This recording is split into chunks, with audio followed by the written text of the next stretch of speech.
चलिए, सबका स्वागत है। आज जो है हम लोग कार्डियोवैस्कुलर का थर्ड डिसऑर्डर हम देखेंगे, वो है हाइपर टेंशन। ठीक है, और ये बहुत ही इम्पोर्टेंट है। इसको समझने का प्रयास कीजिए। क्या होता है हाइपर टेंशन? आप क्या समझते हैं हाइपर टेंशन से?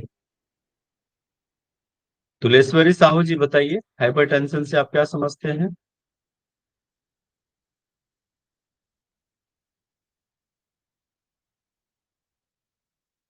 तुलेश्वरी साहू, आपका फर्स्ट लेक्चर है क्या?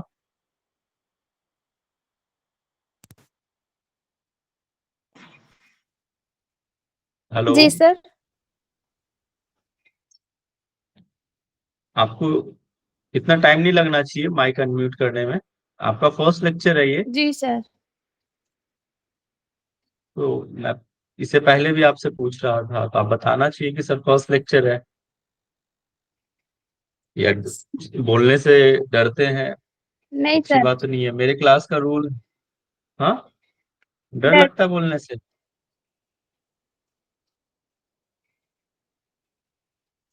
चलिए, ध्यान रखिए, है ना। तुरंत मेरे क्लास में तुरंत माइक अनम्यूट करना है। मैं वीडियो ऑन करने के लिए भी कह सकता हूँ, तो वो करना है।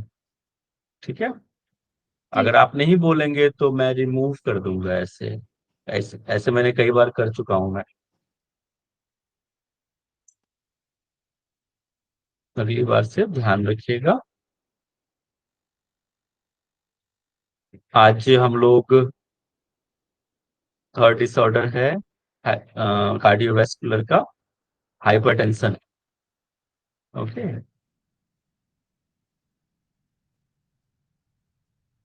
क्या होता है हाइपरटेंशन? हम्म क्या होता है? क्या समझते हैं हाइपरटेंशन से आप?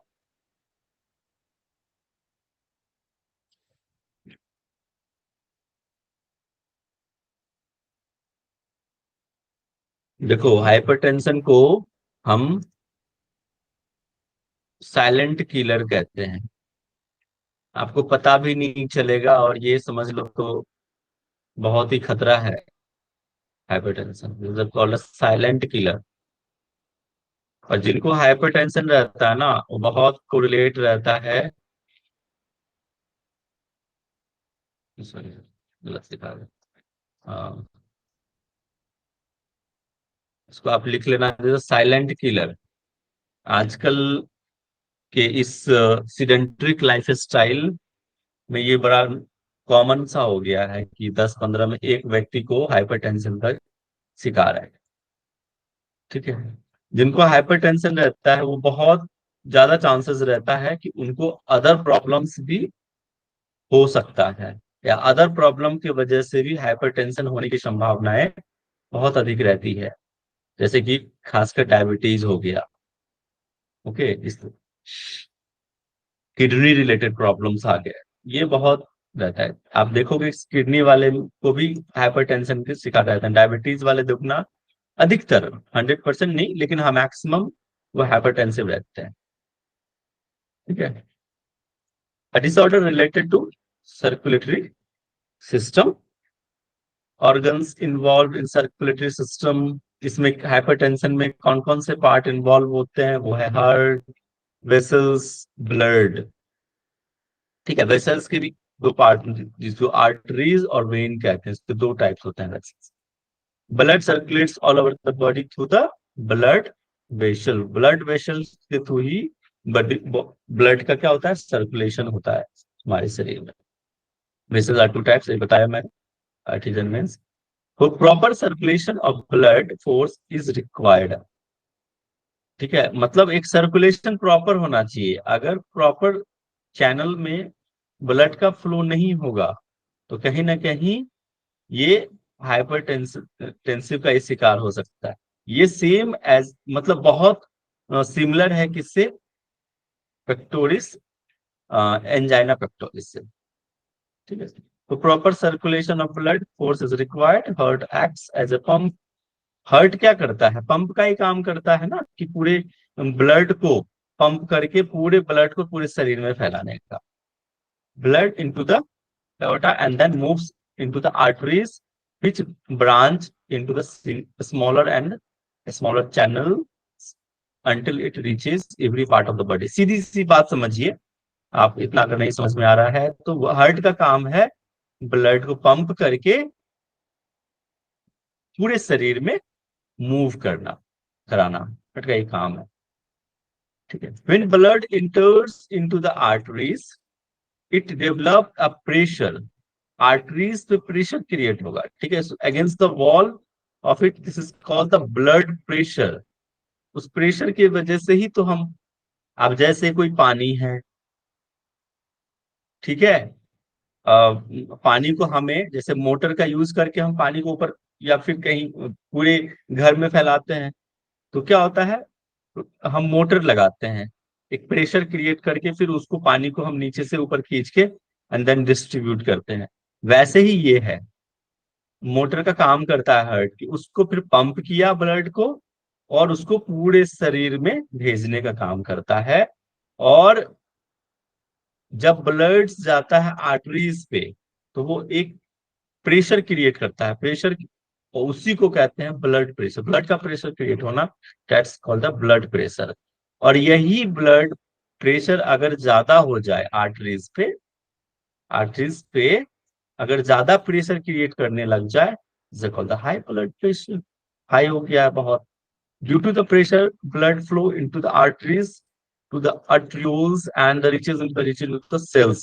cells get oxygen and nourishment। वही करता है जब ब्लड का फ्लो जब हमारे आर्टरीज में जाता है, फिर एट्रियोल्स में जाकर वो पूरे शरीर में भेजकर और फिर वो सेल्स को, सेल्स के माध्यम से, cells gets oxygen through the blood. Blood में क्या रहता है, ऑक्सीजन रहता है, वहां से फिर वो ऑक्सीजन लेता है और फिर पूरे बॉडी का नरिशमेंट करता है। दस blood reaches every part of the body. इस प्रकार से ब्लड जो है पूरे शरीर में जाता है, ठीक है। और वही तो कहते हैं कि ऑक्सीजनेटेड ब्लड।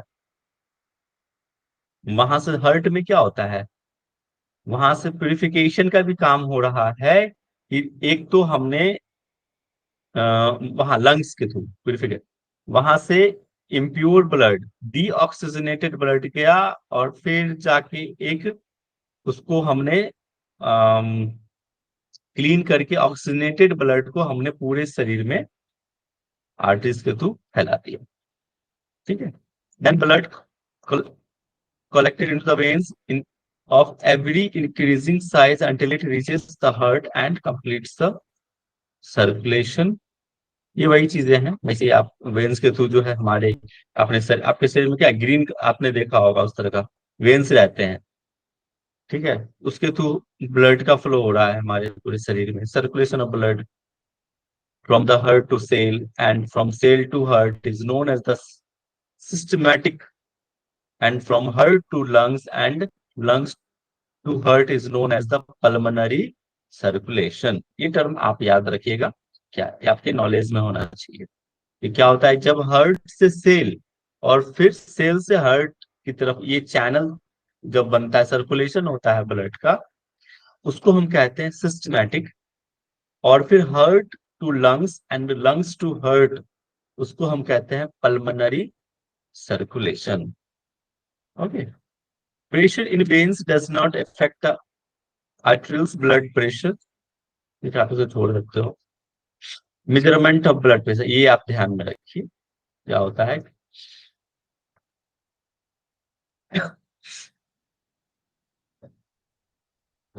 अच्छा आ गया। डिवाइसेस यूज, अब हम कौन से डिवाइस का यूज करेंगे मेजरमेंट के लिए, ब्लड प्रेशर के लिए। आपने देखा होगा डॉक्टर के पास रहता है, ठीक है, वो एक, कई आजकल तो कई प्रकार के डिवाइस आ गए हैं ब्लड प्रेशर मेजरमेंट करने का। इवन तो आजकल वॉच भी आ गया है, उसमें भी आप बीपी को चेक कर सकते हो, ठीक है। इलेक्ट्रॉनिक डिवाइस हो गया कई सारे, सिग्नो मैनोमीटर्स आता है डॉक्टर के पास, हमने देखा होगा। एक होता है पट्टी के जैसे लपेट देते हैं और उसको पंप करते हैं, ठीक है, और फिर उसको एक सुनते हैं एक कान में लगाकर उसके बीट्स को। ठीक है, एनरॉइड मैनोमीटर्स मेजर्ड इन मिली।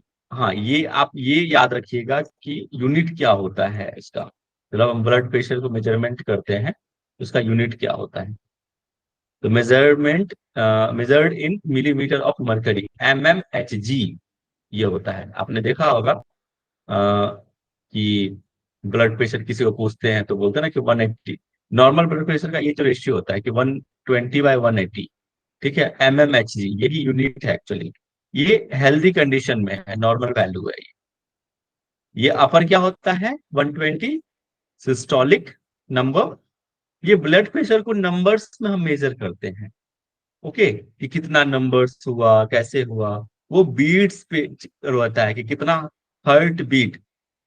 आपने ये हर्ट जब आप पढ़ोगे या पढ़ा होगा आपने, तो वहां पे लब डब की आवाज आती रहती है, धक धक धक धक की आवाज सुना होगा आपने। हाथ एक चेस्ट पे रखो, आप फील करो उसको, देखना वो धक धक या लब डब की आवाज होती है। तो जो लब डब की आवाज होती है ना, तो एक होता है जब लब डब, और उसके बीच में ना एक रिलैक्स का टाइम, मतलब रिलैक्सिंग टाइम होता है, वो होता है डायस्टोलिक मेजर करता है उस टाइम रिलैक्सिंग टाइम पे। और जब वो हार्ट बीट जब बढ़ेगा जैसे इस तरह से होता है, तो उस टाइम पे वो बीट वो होता है सिस्टोलिक नंबर काउंट करता है सिस्टोलिक। तो 120 होता है सिस्टोलिक और 80 जो होता है वो डायस्टोलिक। इस तरह से ये ब्लड प्रेशर को मेजरमेंट करते हैं। जब हार्ट कॉन्ट्रैक्ट होता है उस टाइम पे सिस्टोलिक मेजरमेंट लेते हैं। ठीक है, अब जब हार्ट रिलैक्स कंडीशन में रहता है उस टाइम पे क्या होता है डायस्टोलिक मेजरमेंट होता है। समझ गए, ये बेसिक कॉन्सेप्ट है, आप लोगों को पता होना चाहिए, सब चीजें बहुत जरूरी है। क्लियर है ये चीजें। Blood depends on the following, एक तो हार्ट पे है, और arterioles viscosity of blood, volume of blood. ठीक है, ये चीजें क्या इस पे, blood depends on the following, ये चार टर्म्स हैं, इस पे डिपेंड करता है।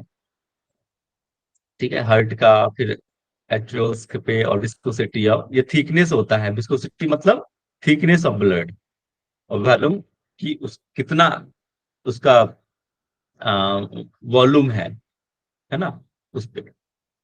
टाइप्स ऑफ ब्लड प्रेशर, एक तो होता है सिस्टोलिक, अभी जस्ट उस पे वही मैंने आपको एक्सप्लेन करा है, एक सिस्टोलिक और डायस्टोलिक, अपर नंबर और ये लोअर नंबर। हार्ट के कॉन्ट्रैक्शन का टाइम पे सिस्टोलिक मेजरमेंट, और डायस्टोलिक हो गया हार्ट के रिलैक्सिंग के time. Hypertension defined as an arbitrary increase above the normal level of blood pressure. जब ये हाइपरटेंशन कब हम कहते हैं, कब होता है वो, जब 120/80 से अपर वैल्यू जब हम आता है, वो हम और अभी डिटेल में एक्सप्लेन करेंगे इसके बारे में, तो वो हाइपरटेंशन का कहलाता है। इसके भी कई स्टेज होते हैं, स्टेज 1, स्टेज 2। ठीक है, कि 120 से लेकर 129 और 80 से लेकर 89 है तो वो स्टेज 1। फिर उससे ज्यादा होगा तो स्टेज 2। फिर अगर 140 से भी ज्यादा हो गया तो वो बहुत सीरियस कंडीशन है, मेडिकल ट्रीटमेंट लेने की आवश्यकता है। ठीक है, बेसिक स्टेज 1 में तो आप थोड़े से बेसिक दवाई से भी या रिलैक्स करने पे भी आप ये आप जो है उसको कंट्रोल कर सकते हो। ठीक है, और ये हमें सिर्फ हाइपरटेंशन पढ़ना है। आप लोग सोच रहे होंगे सर हाइपरटेंशन है, ये हाई बीपी, तो क्या हमें लो बीपी भी, तो नहीं, आपके सिलेबस में वो नहीं है। लेकिन ये जब डिक्रीज होता है 120 या 80 से नीचे की तरफ, जब डिक्रीज होता है ये सिस्टोलिक या डायस्टोलिक, तब जाके वो लो ब्लड प्रेशर कहलाता है। ठीक है, जनरली वो महिलाओं में लो ब्लड प्रेशर देखने को मिलता है जनरली, और ये पुरुषों में ज्यादातर देखने को मिलता है, लेकिन आजकल तो किसी को भी हो जाता है इतना। क्लासिफिकेशन ऑफ हाइपरटेंशन, ये देखो प्राइमरी है और सेकेंडरी है, दो कैटेगरी में इसको बांटा है हाइपरटेंशन को, एक प्राइमरी और एक सेकेंडरी। प्राइमरी तो सीवियर कंडीशन नहीं होता है, लेकिन हाँ secondary is a severe condition. ठीक है, और इसमें क्या है, प्राइमरी में इसका जो कॉज है आइडियोपैथिक, कोई मतलब एक डेफिनेट कॉज नहीं होता इसके पीछे, आइडियोपैथिक रहता है ये, समझ गए। और ये सेकेंडरी जो होता है ये डिफिनिट कॉज होता है कि किसी कारण से ये सेकेंडरी हाइपरटेंशन हो सकता है। हाँ, प्राइमरी जो है, प्राइमरी हाइपरटेंशन वो कन्वर्ट हो सकता है, अगर लंबे टाइम तक रहा तो वो primary convert easily converted into secondary hypertension. ठीक है, तो ये प्राइमरी जो होता है वो आइडियोपैथिक होता है। इस ये मतलब ये डिजीज जो है अननोन कॉज की वजह से आता है, ये हमें नहीं पता होता कि भाई किसकी वजह से आया है।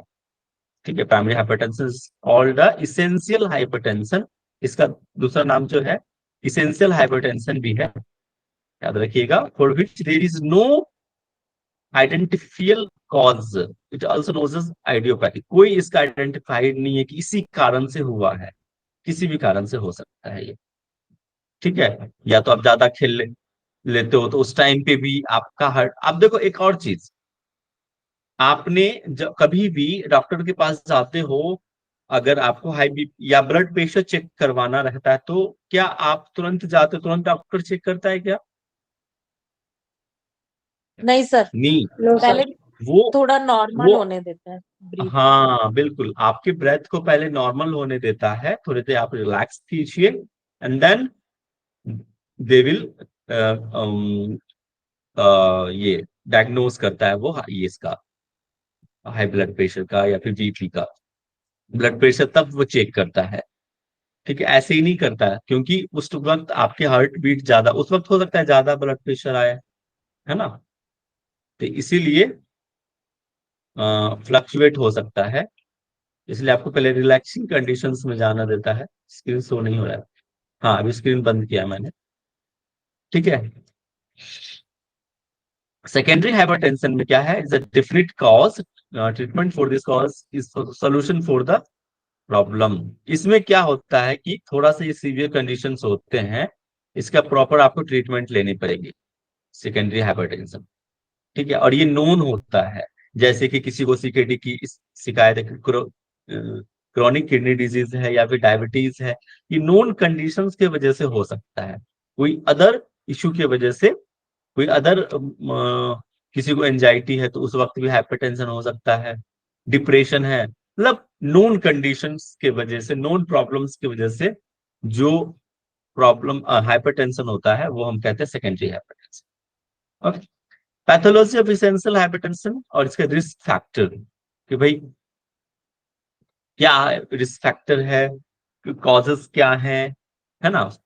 इनहेरिटेड टेंडेंसी जेनेटिक हो सकता है, स्ट्रेस की वजह से हो सकता है। ठीक है, ऑब्वियसली ये सब क्या सेकेंडरी में आ जाएगा फिर। नो नो नो, एक मिनट।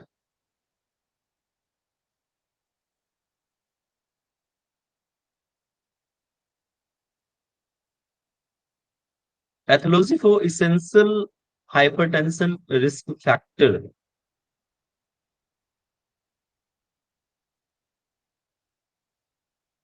Just 1 minute.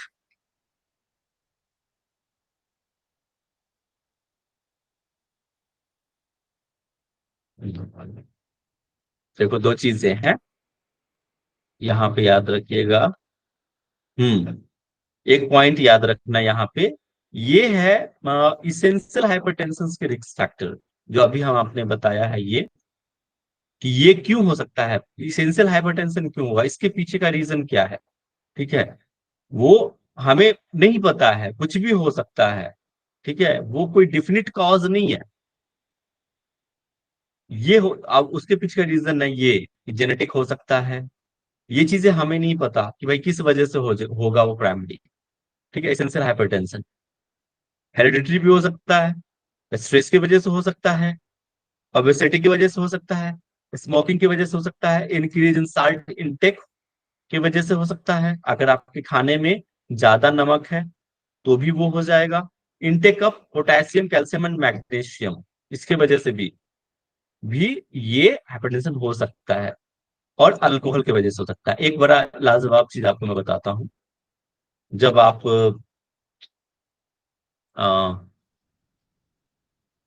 हाइपरटेंशन रहता है तो हम कहते हैं कि भाई नमक कम लो। क्यों? उसमें क्या रहता है? सोडियम। नमक में रहता है ना सोडियम। और सोडियम जो है आपके जी हाइपर टेंशन को बढ़ा सकता है, ये बहुत एग्रावेट करता है ये। लेकिन जस्ट सोडियम जो है रिवर्स होता है किससे? पोटेशियम से। ठीक है, के से। कैल्शियम से और मैग्नीशियम से। उसका रिवर्स है सोडियम का प्रॉपर्टी और इसके।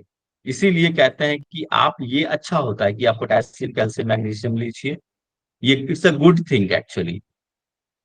ठीक है, यहाँ पे इस तरह से समझिए, intake of potassium calcium magnesium is a good thing actually hypertension में। कैल्शियम वाली चीज अवॉइड करना है। ठीक है, आप इसको अपने लैंग्वेज में समझ के लिख लीजिएगा। पर भैया ये तो और रिस्क फैक्टर में लिखा हुआ है, पोटेशियम कैल्शियम हाँ, रिस्क मैग्नीशियम। फैक्टर में है।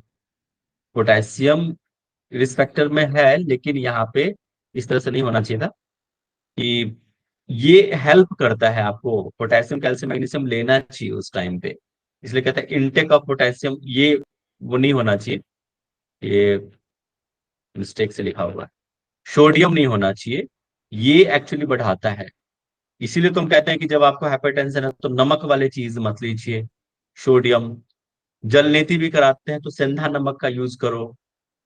कुंजल को अवॉइड कराते हैं कि नहीं, क्योंकि नमक हम यूज करते हैं उसमें। गेटिंग में क्यों कहते थे, ये रीजन है। ठीक है कि नहीं, कहते कि नहीं नमक नहीं लेना है, सोडियम बढ़ाता है आपके हाइपरटेंशन को, इसीलिए। ठीक है, स्ट्रेस क्यों ये है? स्ट्रेस क्या है? स्ट्रेस, आप कहते हो ना कि स्ट्रेस को कम करना है या फिर हाइपरटेंशन को कम करना है तो आप किसी को हक कर लीजिए। आजकल बड़ा फेमस है काउ कडलिंग, सुना है आपने काउ कडलिंग? ठीक है, इस तरह से। लेकिन ये सब पे लागू नहीं होता भाई। जानवर ये बोलते हैं कि डॉग को हक कर लीजिए, किसी के लिए वो स्ट्रेस को कम करने के लिए हो सकता है। लेकिन जो डरता हो जानवरों से, उसके लिए तो स्ट्रेस बढ़ा देगा वो। ठीक है, अब जो चीजें, जैसे हमने किसी जानवर को या फिर हक कर रहे हैं, कुछ कर रहे थे, किसी का स्ट्रेस उससे कम होता है। ऑक्सीटोसिन हार्मोन रिलीज होता है, उसको हैप्पी हार्मोन्स कहते हैं, सुना होगा ना आपने। ऑक्सीटोसिन हार्मोन, वो जी क्या है? भैया। एक हैप्पी हार्मोन है। वो हार्मोन्स रिलीज करता है, स्ट्रेस को कम करता है। पता चला कि कुत्ते को हक कर रहे हैं किसी का, ये स्ट्रेस हार्मोन कौन सा होता है?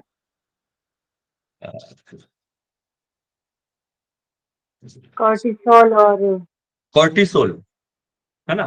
कॉर्टिसोल। पता चला कि ऑक्सीटोसिन की जगह कॉर्टिसोल रिलीज हो गया। ठीक है, तो वो चीजें हैं। तो वो स्ट्रेस हार्मोन्स होते हैं। ठीक है, तो ये तो आपको मैंने एक जनरल बातें बता दी।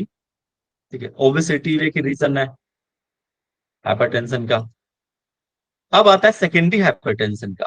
ये देखो, ये प्रॉब्लम्स और ये प्रॉब्लम्स में डिफरेंस है। ठीक है, इसको गौर से समझ के पढ़ लीजिएगा एक बार। ठीक है,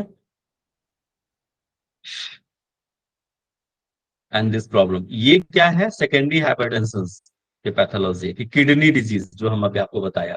ये नोन है, आपको पता है कि हम किडनी है और इसकी वजह से हमें सेकेंडरी हाइपरटेंशन हो रहा है।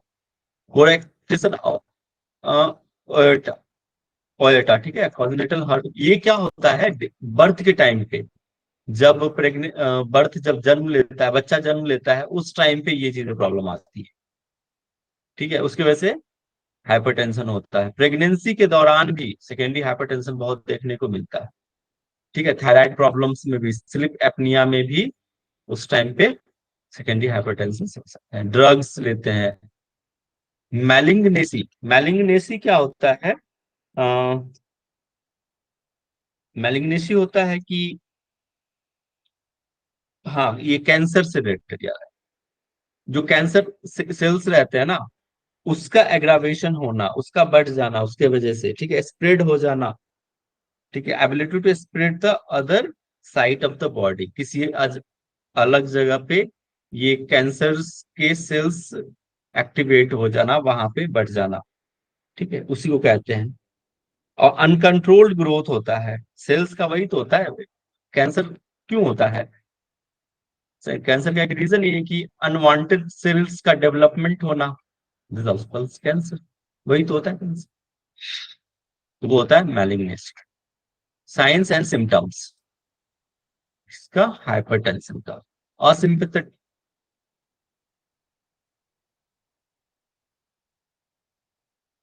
असिम्पैटिज्म, ये क्या लिखा हुआ है, ये असिम्पैथेटिक नर्वस सिस्टम से रिलेटेड है, समझ लो कि क्या होता है ये। कि इसको ऐसे समझिए, जब आप ब्रीदिंग एक्सरसाइज करते हैं एकदम स्लो वाला, तो क्या होता है उस टाइम पे कौन सा नर्वस सिस्टम एक्टिवेट होता है? पैरासिम्पैथेटिक। हाँ, पैरासिम्पैथेटिक। पारासिम्पैथेटिक पैरासिम्पैथेटिक। Nervous system. और जब हार्ड एक्सरसाइज करते हो, ब्रेथ रेट बढ़ जाता है, तो उस टाइम पे कौन सा sympathetic.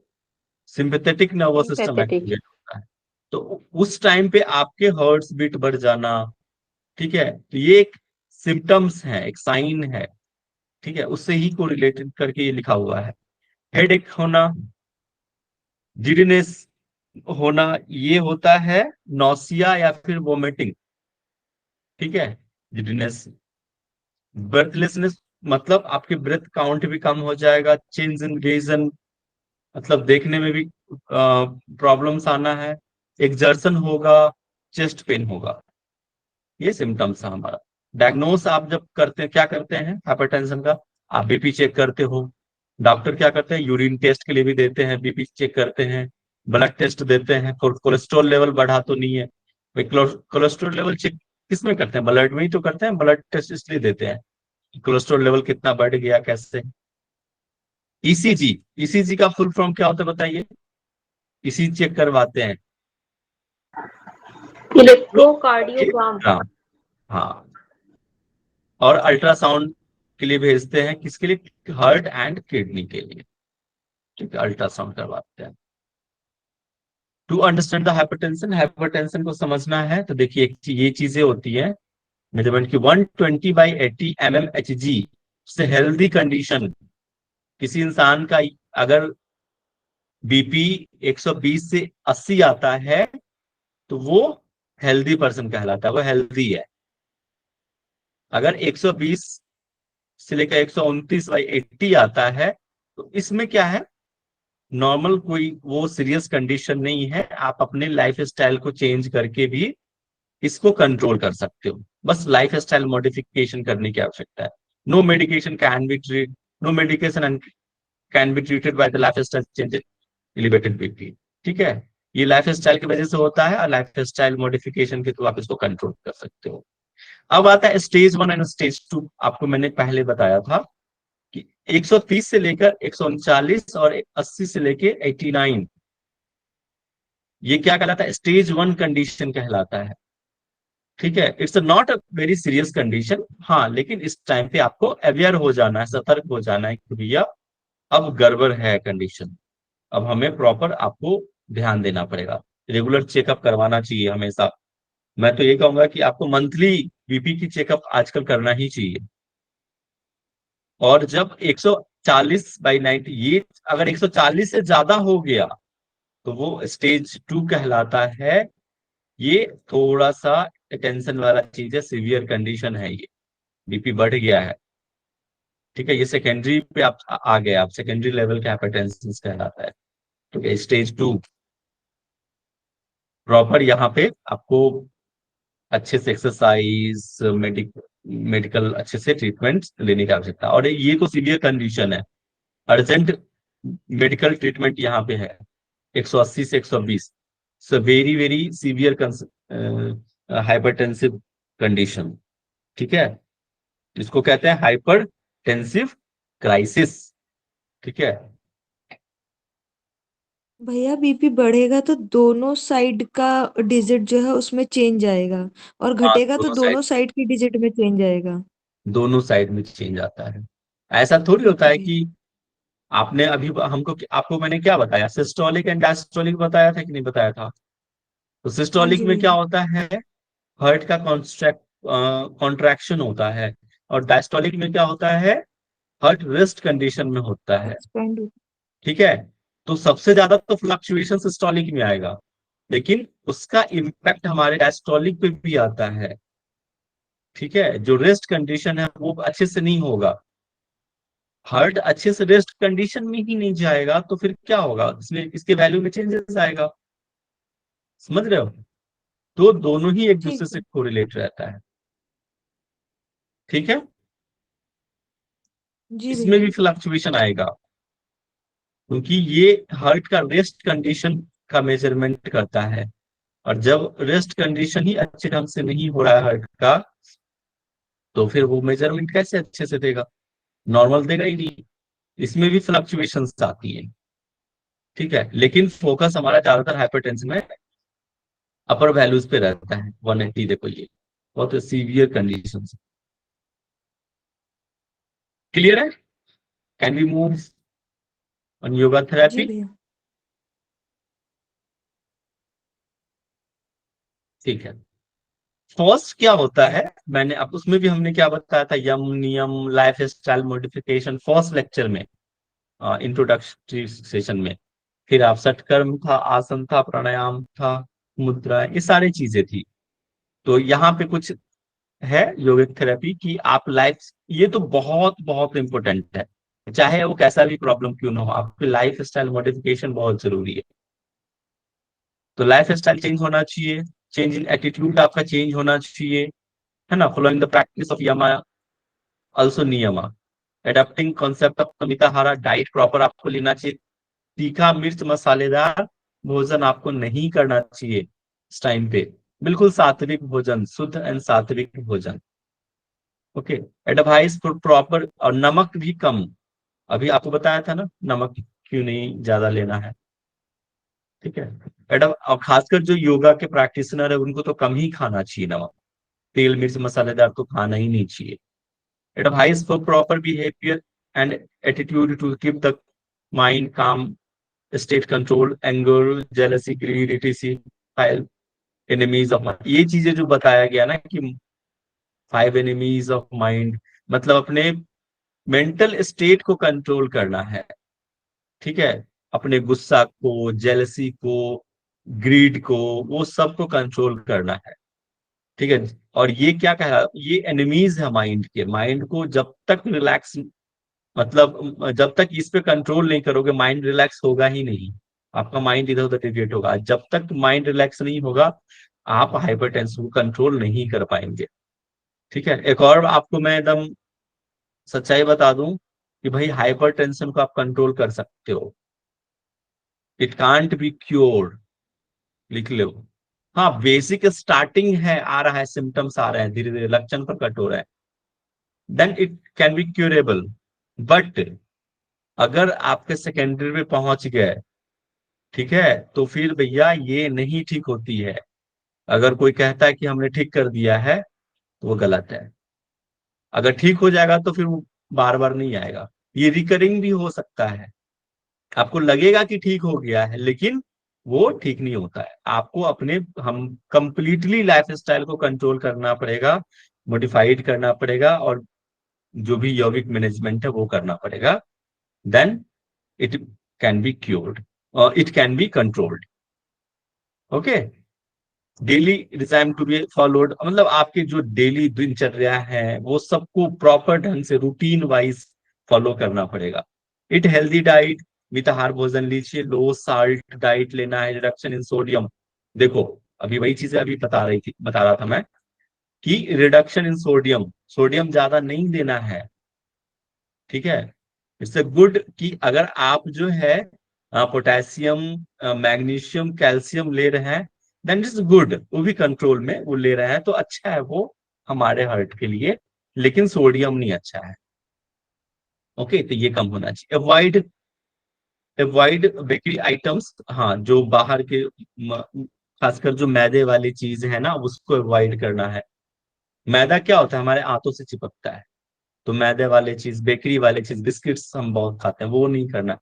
Cake, junk food, spicy and non veg, ये सारे चीजें क्या है, अवॉइड करना चाहिए। इट्स सात्विक भोजन, it sattvik diet, this include just like madhur, ये देखो आहार भी हमें बहुत हल्का, एक मधुर भोजन लेना है, तिक्त कसाई रस जो आंवला है, ये सब चीजें जो है लेना है, ठीक है। रस, rice, wheat, barley, ginger, snake guard, fruits and vegetables, very good.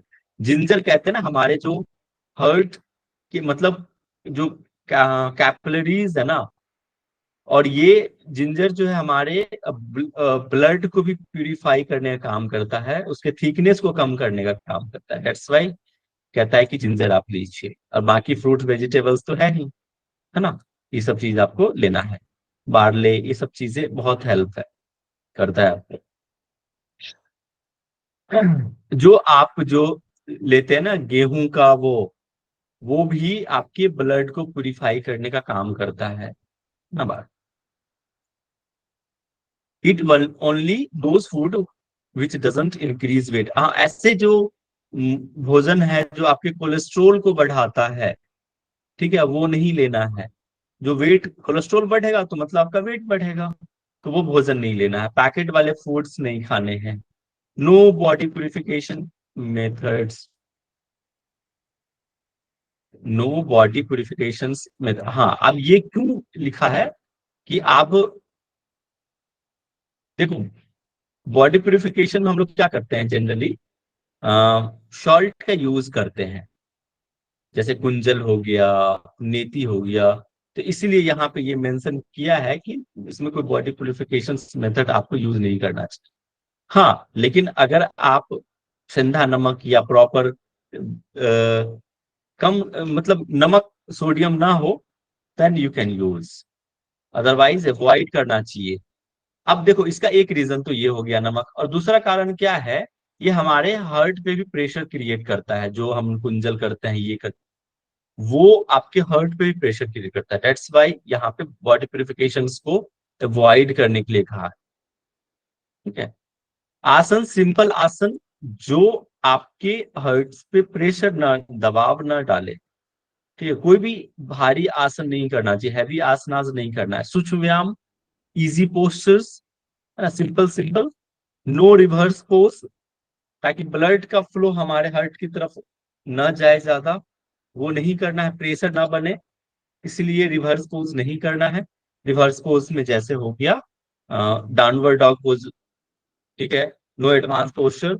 और रिवर्स पोज में शीर्षासन हो गया, विपरीत करनी, सर्वांगासन, ये आसन आपको नहीं करना चाहिए, रिमेम्बर, ठीक है। और कह रहा है आप कौन कौन सा आसन कर सकते हो, यहाँ पे सब आसन से इंक्लूड है कि स्वस्तिक आसन हो गया, वज्रासन, ताड़ासन, पार्श्व कोण आसन, पार्श्वतानासन, ये सारे आसन आपको पता होंगे। पवन मुक्तासन, मकर आसन, भुजंगासन और पादोत्तानासन, ये सब आसन आप कर सकते हो। वो भी आसन का भी तरीका है, बहुत धीरे धीरे करना है। जिनको हाइपरटेंशन रहता है ना उसको बहुत मेडिटेटिव वे में आसन कराना चाहिए, बिल्कुल रिलैक्स हो, एक आसन करवा दिया, थोड़ा सा उनको रिलैक्स छोड़ दीजिए, जब ब्रेथ नॉर्मल हो जाए फिर सेकंड आसन कराना है। थोड़ा होल्डिंग नहीं कराना है, इसमें एक और चीज ध्यान रखना, होल्डिंग के साथ नहीं, बिल्कुल इजी स्लो मूवमेंट के साथ।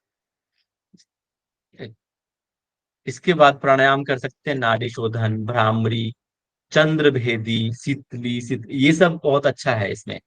शीतली भी अच्छा है ना, शीतकाई शीतली, उज्जाई, बिना होल्डिंग के, क्षणमुखी मुद्रा, सोहम नाद अनुसंधान, ये सब क्या है, मेडिटेशन है। मेडिटेशन आप करा सकते हो, योग निद्रा, ये सारे शीतकरण, रिलैक्सेशन टेक्निक, ऐसे वैसा में वहां पे QRT, DRT, साइक्लिक मेडिटेशन, ये सब सारी चीजें बहुत हेल्प करेगा इसमें। Okay, this is all about the hyper. Sir एक बार इससे पीछे की स्लाइड दिखा दीजिए। क्या? क्या दिखा दूं? Sir slide. एक मिनट, मैं क्लीन कर देता हूँ इसको।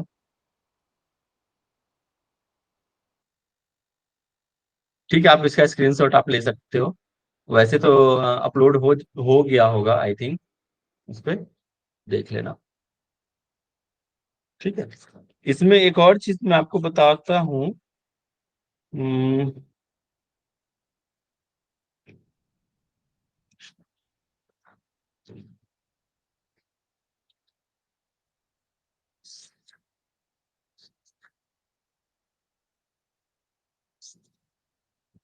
इसने ना WHO ने ना एक गाइडलाइन भी दिया है इसके लिए, हाइपरटेंशन के लिए।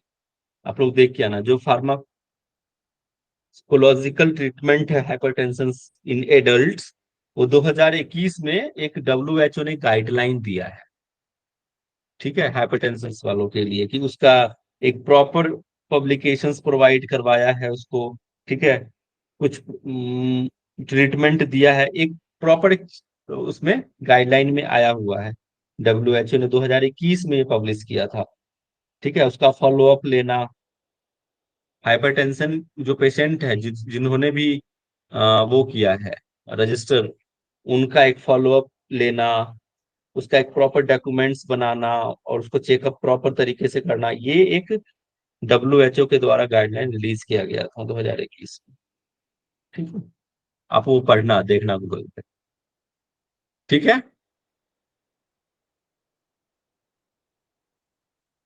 तो आप, ठीक है, इसका स्क्रीनशॉट ले लिया आप लोगों ने,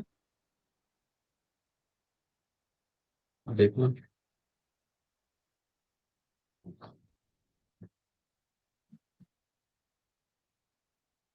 ठीक है, ये अपलोड हो गया होगा, है ना, ड्राइव पे, आप देख लीजिएगा वहां से भी।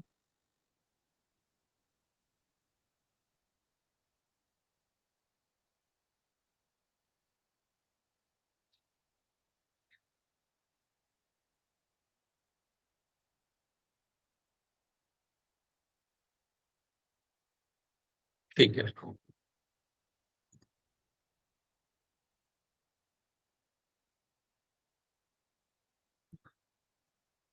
ओके, क्लियर है सबको?